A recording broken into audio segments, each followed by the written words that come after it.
Let us in this video learn how to automate both onboarding and offboarding in Go High Level. To start with, you actually need a SaaS mode on to be able to automate most of the parts of onboarding and offboarding. But in case you do not have, which we'll be using right now, that's fine. You can automate a lot of it and while doing a little bit of it manually. But yes, if you're in the SaaS mode, you can completely automate the things. Let's look at the non-SaaS mode. And if you have any questions about the SaaS mode, feel free to ask me in the Q&A section or in the questions. Yeah. If you haven't yet signed up for the 30 days free Go High Level trial, do ask me for the link or find it in the resources section. And yes, once you sign up using the link that I have shared with you, you also get access to $1,000 worth of training courses, access to the private community, and weekly live coaching calls.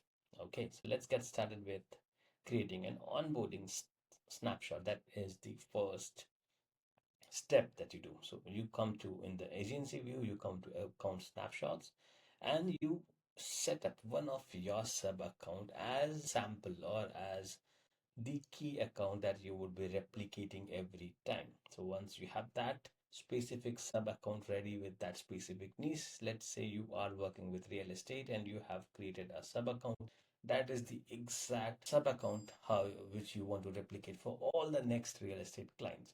So what you do is you create a new snapshot for them. So you click on create a new snapshot. Let's say you write real estate clients, select the sub account that you want to select, click on next, and this is going to create a snapshot which you can now use any number of times for any number of clients.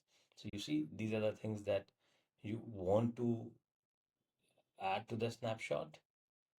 And this includes the triggers, the pipelines, the calendars, the surveys, the social planners, the section templates, the review settings, everything. So you can choose to select all, or you can choose to select the specific parts of every single thing.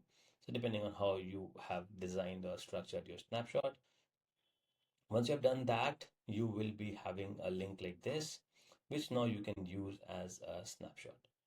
So you see, push update to link sub accounts, refresh snapshot, create a new account using this snapshot, or you can share this snapshot with the new client. So you can get a permanent link, you can get a one-time shared link, email the shared link, get agency restricted link, get sub account restricted link, get marketplace shared link. So these are the different options that you have.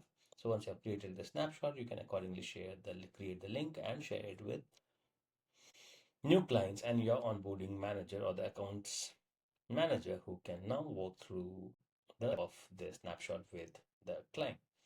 Now this is ready to be reused again and again. Now similarly, you once you have your snapshot ready, the link to the snapshot ready, you can now move to your sub account which you are using to onboard these new clients, and you can create a workflow triggered by new sub account creation. That is possible in a SaaS mode. You can always include a welcome email, login credentials, setup instructions, and a quick video walkthrough.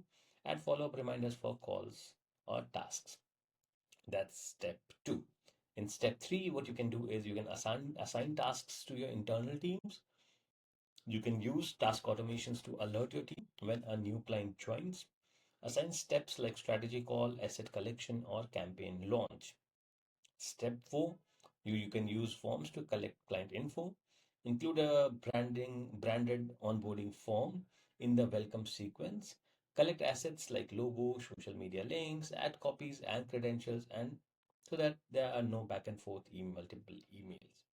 Once you're done with that, you are ready to completely onboard a client on autopilot.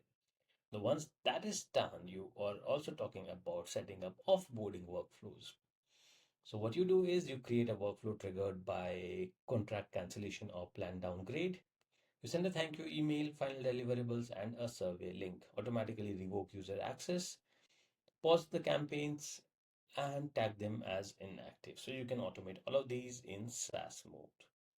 Step 6 is to track the progress and optimize. You can use pipeline stages or tags to track onboarding or offboarding progress. You can measure completion rates and automate reminders for any skipped steps. This is a complete automation of both onboarding and offboarding. And if you have any further questions, feel free to ask me.